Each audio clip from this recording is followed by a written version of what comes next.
Malta għandha tkun sors ta' ispirazzjoni u ċentru ta' eċċellenza li fiha tilqa' lil-aqwa professjonisti minn madwar id-dinja biex mal-professjonisti Maltin tissaħħaħ l-etika u l-prinċipji f'dak kollu li jsir fil-pajjiż biex Malta terġa' tgawdi rispett li kellha.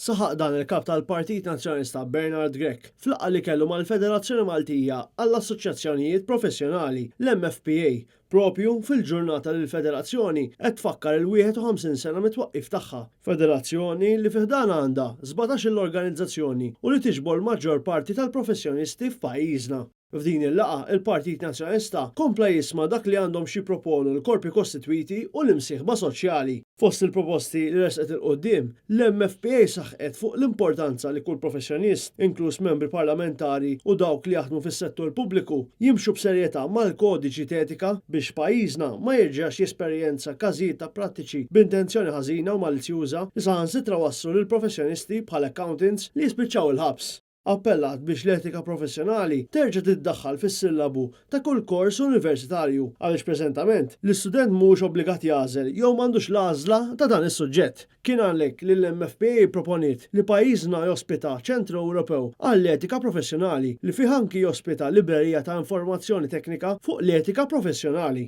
Il-Federazzjoni ilmentat ukoll kif il-proposti kollha li ressaq il-Kumitat tas-Soċjetà Ċivili fl-MCSD ma ġewx aċċettati min-naħa tal-Gvern għal baġit ta' din is-sena bil-Ministri jġbulhom iskuża li jkollhom jiddependu minn ministeri oħra biex dawn il-proposti jiġu kkunsidrati. Għal din il-laqgħa mal-MFPA il-kap tal-Oppożizzjoni kien akkumpanjat mill-kandidati għall-elezzjoni ġenerali Angelo Micallef u Emma Portelli Bonnici. Fil-waqt li fisem l-MFPA attenda l-President Ben Rizzo, il-kap eżekuttiv Norma Camilleri, is-segretarja Marcella Bela, kif ukoll il-membru tal-Kunsill Marianne Sant Fournier.